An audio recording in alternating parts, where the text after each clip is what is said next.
everybody. What is going on? Fix this mic. Everybody. My name is JeffLightsyJr. This is the Victor Formation Sports Show right here on JeffLightsyJr. YouTube, Facebook, wherever you get your content. Come on in. Drop your name and where you're from, your name and where you're from, and where you watched that game. Or should we even call it a game? Where you watched that massacre that took place I always want to say the SWAC MEAC challenge. It's actually the MEAC SWAC challenge. The MEAC SWAC challenge between Jackson State and South Carolina State. Yeah, let's talk about it. Hit that thumbs up button as you come into the room. Drop your name, where you're from. Drop your name, where you're from. Let's see. It was, I watched it live. It was so cool. Yeah, because we got to talk about it, and I got to hear from you guys. So I'll be right back after the bumper. Woo, this is going to be a spicy.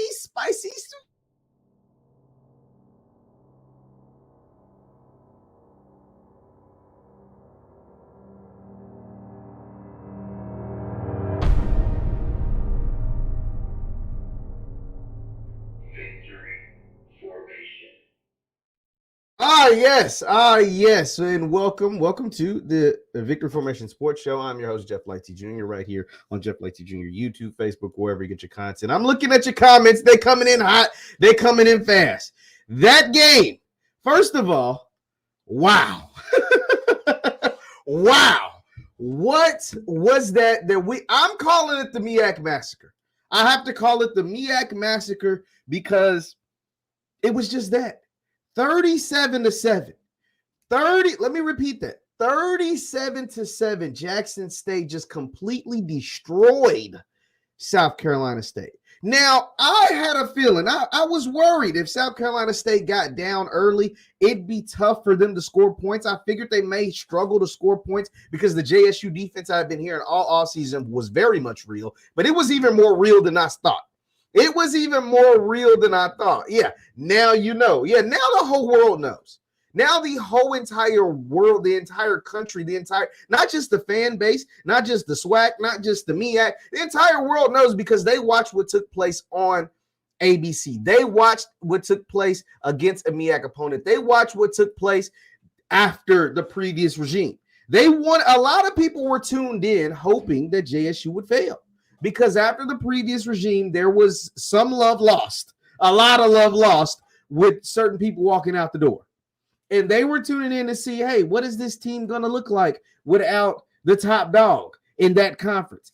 What is this team going to look like with a first-year head coach? What is this team going to look like with a seventh-year quarterback? What is this team going to look like? X, Y, and Z.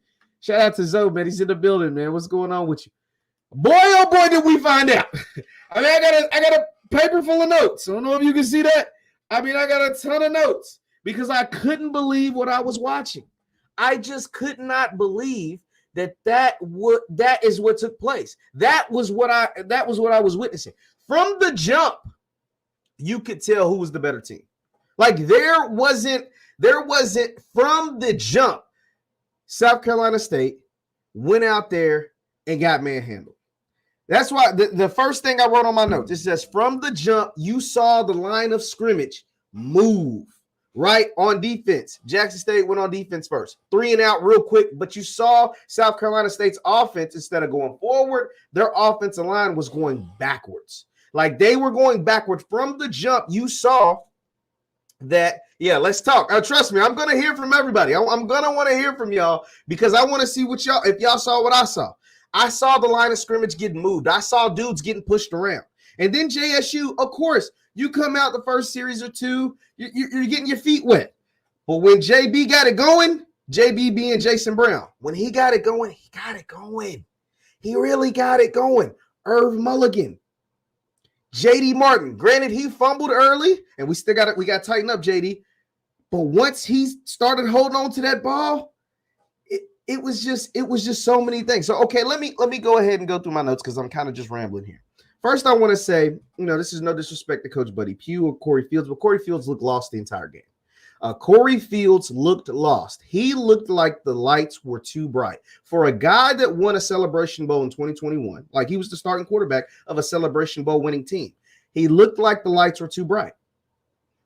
His offensive line didn't do him any favors. JSU defensive line didn't do him any favors, but he looked lost out there. When you go, what was his final stats? I don't even know. What was his 5 of 17?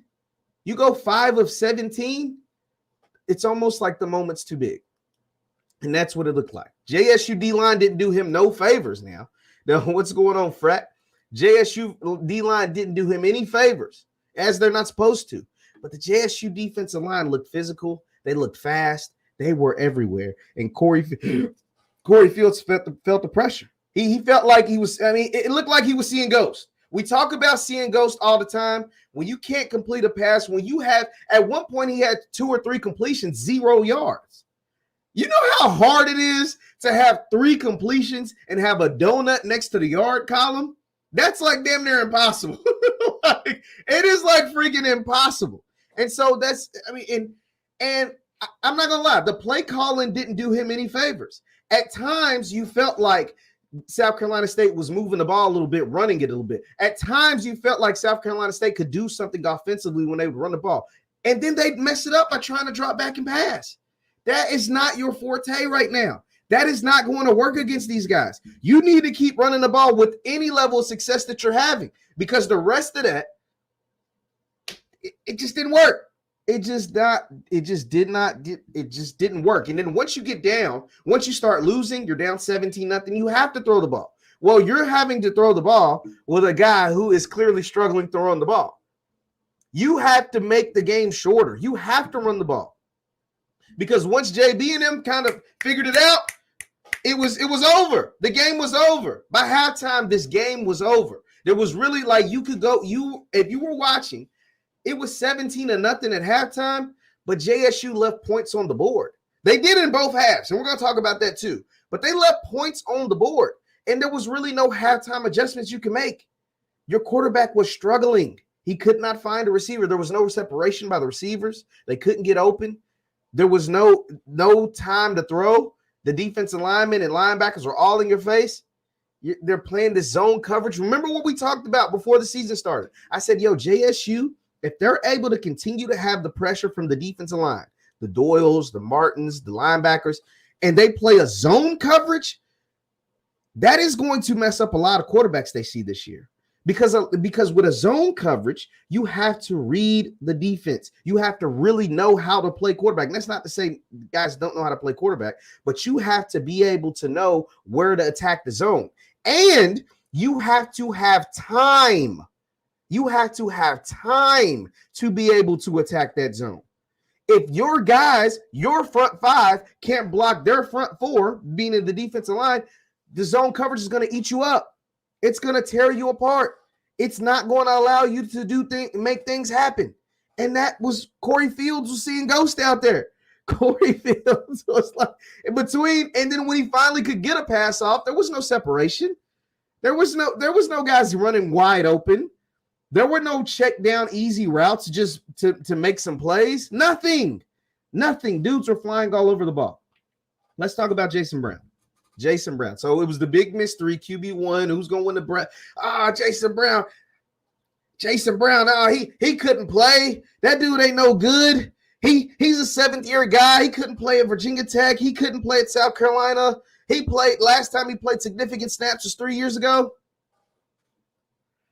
I don't hear that no more. Where are those people that were super critical? Of Jason Brown. Where are they at? I'm finding it real hard to find people who have something to say about Jason Brown after that performance. Hey, I'm still willing to listen. You guys know me. I'm always willing to listen when you have criticism, when you have something to say. I'm going to let you work. A lot of people had a lot of things to say about Jason Brown before the season. Hell, even I was like, they brought in a quarterback late. They brought in the transfer Jacoby Morgan from Syracuse late. And I was thinking like, maybe they don't believe in Jason Brown. Jason Brown, I went to the spring game. People had a lot to say. Oh, that dude don't look no good in the spring game. I was like, spring games are vanilla, but bringing in Jacoby Morgan late, I was like, I don't know. How do they feel about Jason Brown? Ask how you feel about Jason Brown now. 362 yards later, 20 straight completions later, 3 touchdowns later, and he missed 2. He missed 2 touchdowns. How do you feel about Jason Brown now? I'm waiting. I'm waiting to hear and see. I'm reading the comments, and I'm gonna open the call lines once I get off my soliloquy. I'm gonna open it up to you guys. But I'm waiting to see how people feel about Jason Brown now, because 362 yards later, 3 touchdowns, and he missed 2. That man had himself a day, setting all kinds of MEAC SWAC records. First game in front of 24,000 sold out event in Center Park. When's the last time Center Park got 24,000? Like, when's the last time? Georgia State ain't getting 24,000 every week. What? 24,000 strong. Jason Brown goes 362 and 3 tutties. Sets the completion percentage record, the yardage record. It's pretty nice. That's pretty nice. And you do that all without Seven McGee. Seven McGee, come on, like, we do know Seven McGee is a big part of this offense, right? We do know, like, Coach TC, the staff, they haven't been trotting Seven out there if he wasn't a big part of this offense. We do know he's a big part of this offense. They didn't have him in the first game. They didn't have Seven in the first game. You still scored 37 points, 3 touchdowns from your quarterback. That's nasty. I mean, that's nasty. The experience from Jason Brown, those 6 years of college going into this year, his 7th year, it showed. It showed. And what I mean by it showed, you could tell, and shout out to you guys, we're in here 400 heavy. Be sure to hit that thumbs up button.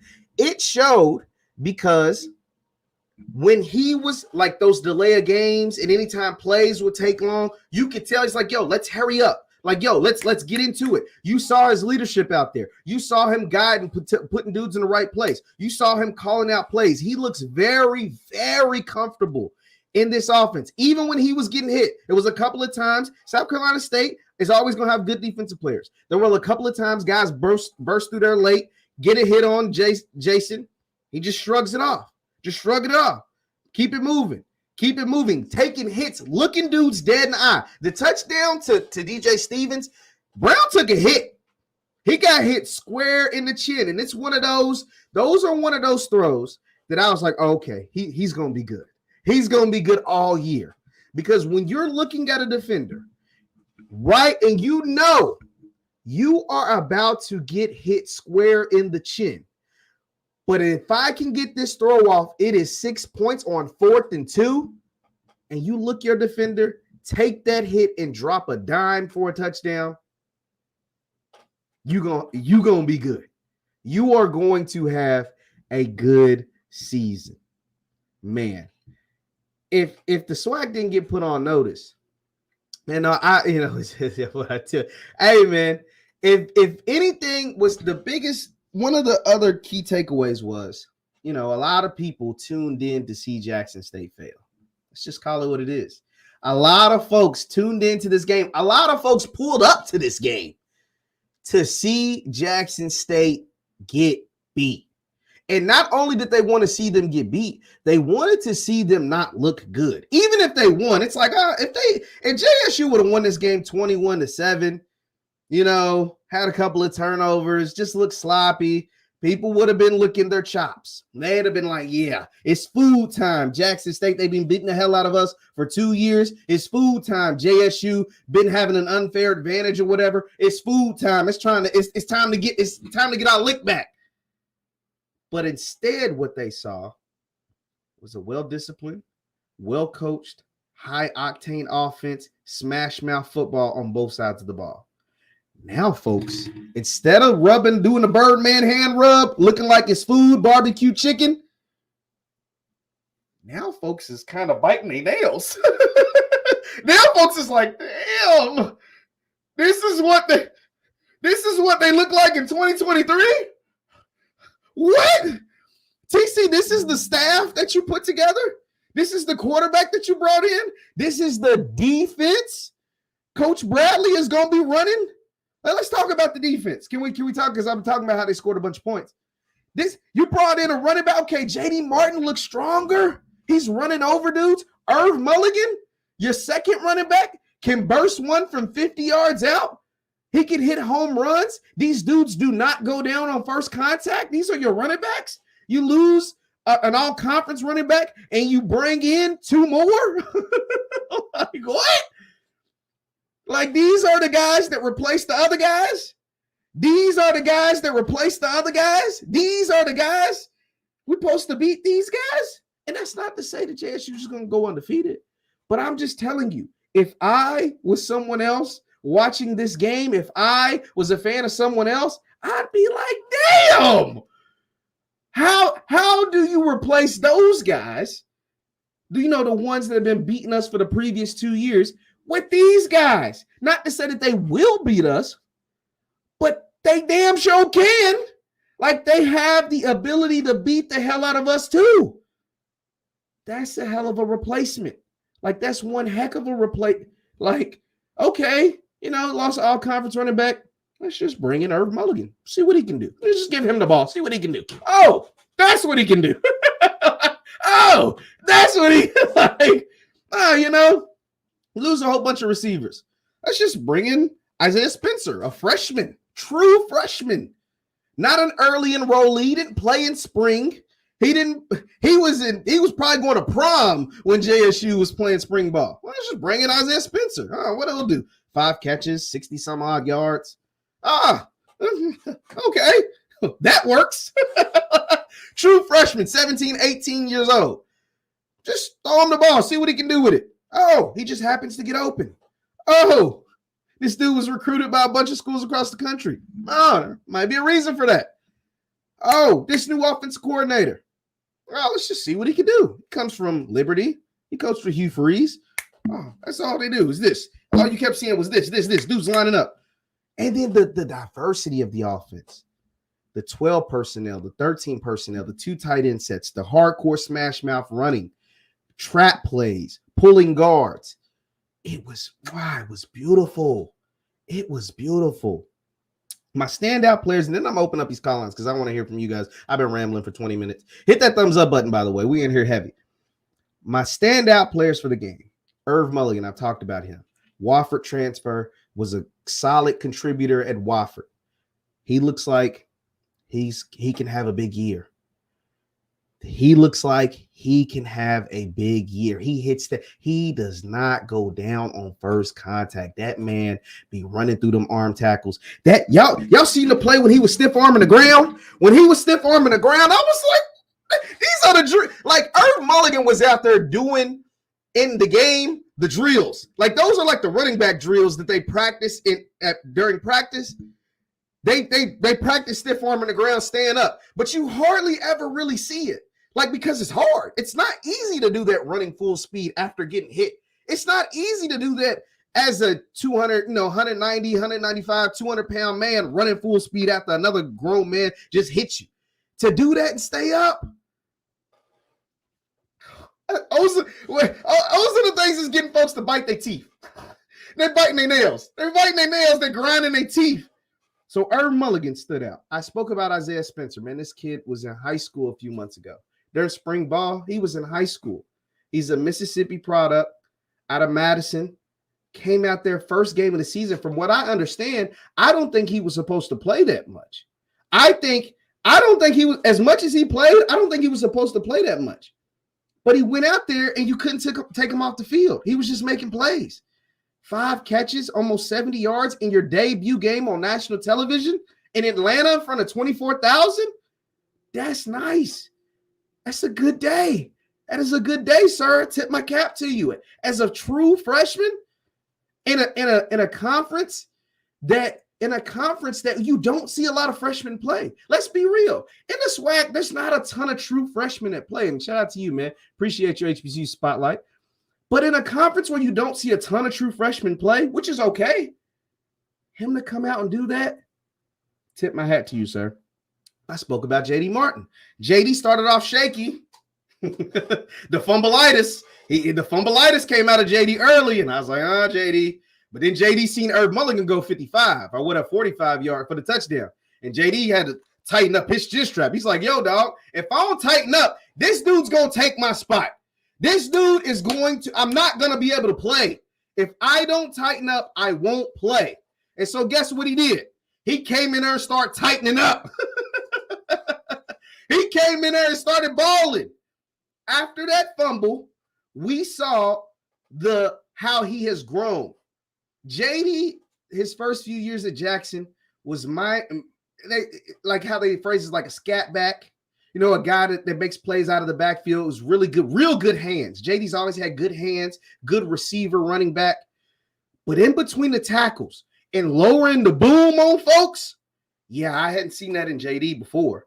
It looks like he's gained some muscle, and he was running over dudes. Him, Mulligan, and Isaiah Spencer were running over dudes. Isaiah did one over on the sideline. Mulligan, he just wouldn't let the first dude tackle him.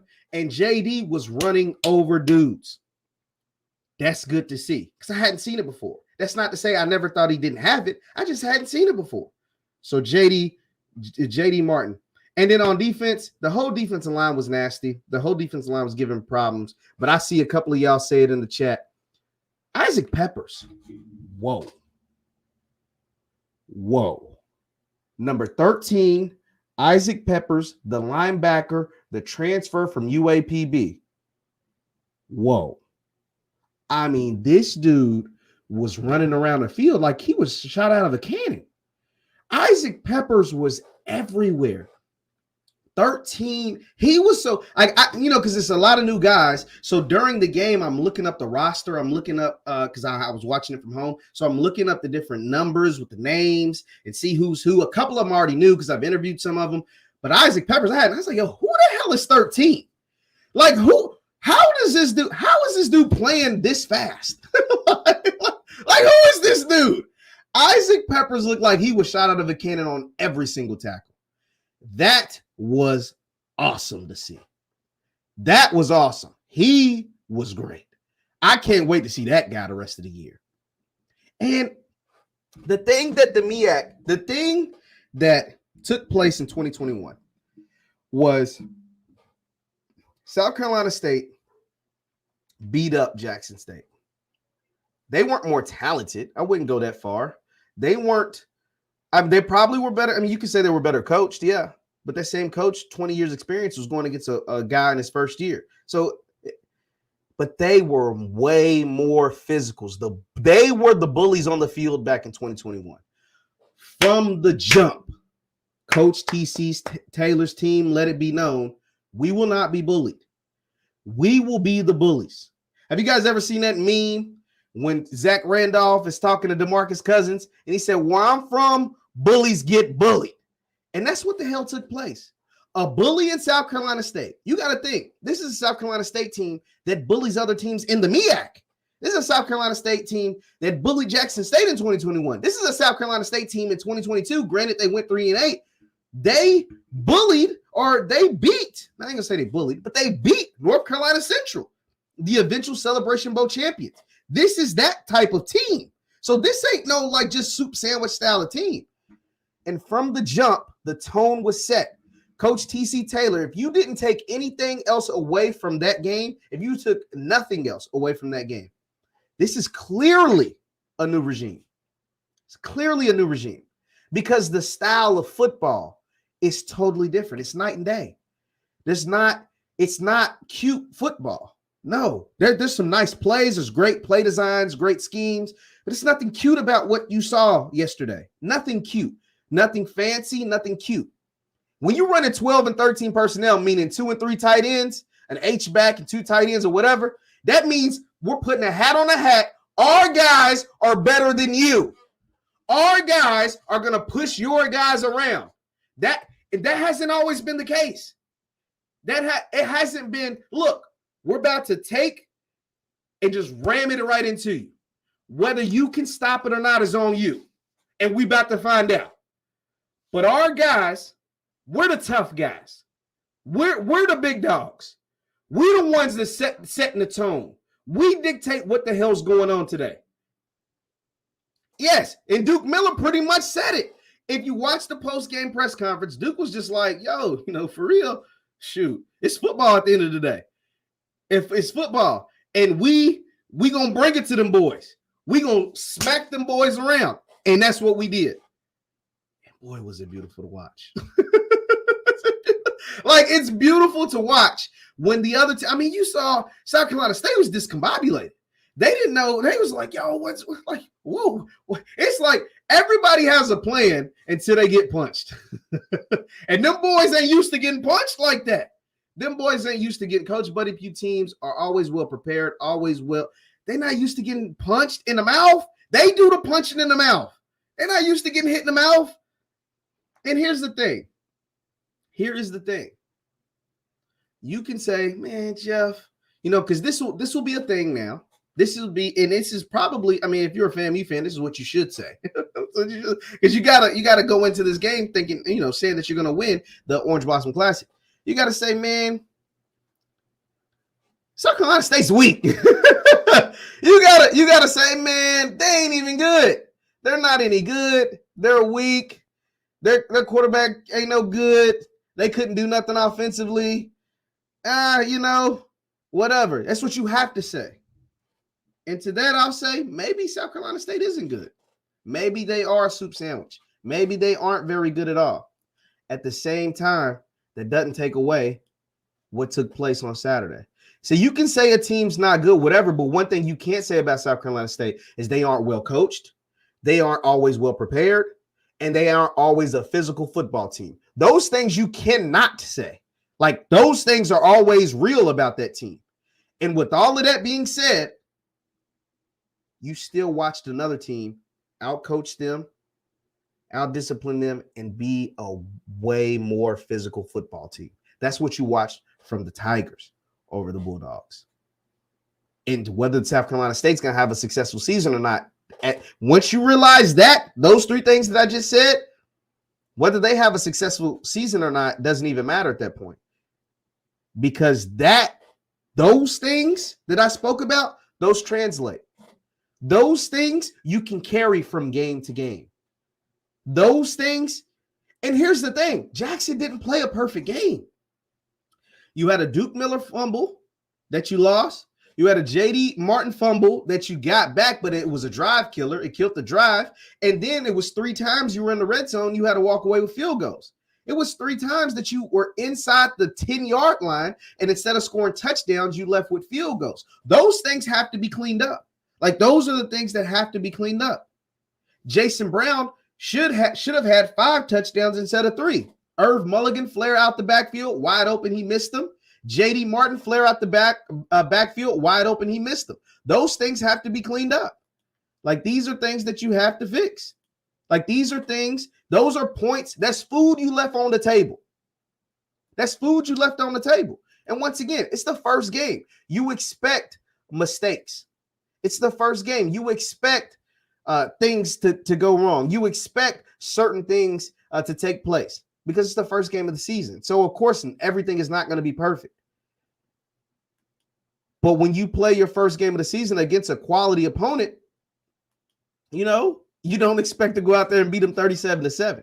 And the 7 that they got was within the last, 30 seconds? And it was a hell of a catch. It really probably should have been an interception. But let me not go there. It could have very much well been an interception.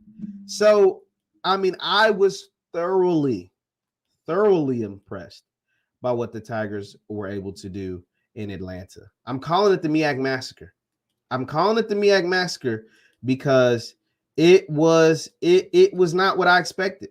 I didn't you guys, y'all were here when we brought up Coach Huggins, Gerald. He said he didn't think there'd be 4 touchdowns scored in this game between the two teams combined. He didn't think that Jackson State and South Carolina State combined would be able to score 4 touchdowns in this entire game. I'm just have to take this thing off. My microphone's tweaking. Well, Gerald, you were right. South Carolina State wasn't able to score 4 touchdowns. They only got 1 at the very, very end. Because all the other touchdowns came from Jason Brown, Came from Irv Mulligan, you know. And who else? Also, yeah, my microphone, it just kind of like exploded on me. And now my call-in stream doesn't want to work. But we're going to rock. We're going to rock out. I'm trying to get this fixed up. But at the same time, it was a very, very, very impressive day. It was an impressive day. Be sure to hit that thumbs up button. I'm trying to get my call in because some reason it's not working. It's not working because I want to be able to hear from you all. You know, I want to be able to hear from you all and what's your thoughts on what took place. What your thoughts on what happened in the MEAC massacre. Because here's the thing too, man. You know, a lot of things could have went wrong for JSU. You got to remember, before the game, Coach Buddy Pugh, he announced he's retiring. There we go. You are the only participant in the conference. He announced he's retiring. And so there was, and here's the number on the screen. You guys can get in here, 727-731-8723. 727-731-8723. But when he announced he was retiring, a lot of people would, hey, win it for Buddy. People called my show. We got to win for Coach Pugh. We got to make this happen for Coach Pugh. We got to, you know what I'm saying? He's going out with a bang. We got to go out and win. And that's not to say South Carolina still can't have a great season in the MEAC. But boy, if Saturday was any indication, it might be a long season for the Bulldogs. Let's take a listen. What's going on? You're on with Jeff. Tanya. How you doing, Tanya? What's going on? Hi, Jeff. This is your friend from New York. How you doing? I know. Yes, ma'am. How are you? I'm doing very well. So first, I want to give PC his flowers. Yes. I mean, he got it out the mud. All right. That's one. We got that out the way. Now, I know you said it was a MEAC massacre. Yes. I like to call it a case of domestic violence. Did you see how that defense handled South Carolina, South Carolina State? Beat them like they stole something. Yeah. They beat them like they stole something. And Isaiah Peppers, he was moving like a hot stepper. A hot stepper. And I got a new nickname for Irv Mulligan. Yeah. That's the boogie. That's the boogeyman. I want to give props to Jason Brown. If you take a good look at the film, watch how he kept swaying his wrist. He was signaling, let's keep the game rolling. That game was moving quick. Okay? And a lot of people not giving Jeremiah Brown enough props. That young man is a beast. Yeah. He had a great game. He had an amazing day. Yes. And you know, the sad part is FAMU somewhere studying yesterday's tape, not knowing TC still got gifts under the tree. We don't know who's going to show up next week. Okay? Remember, he has, 3-4 quarterbacks? Yeah. We don't know who's going to show up for FAMU. And that wasn't even the whole squad yesterday. It wasn't. At all. At all.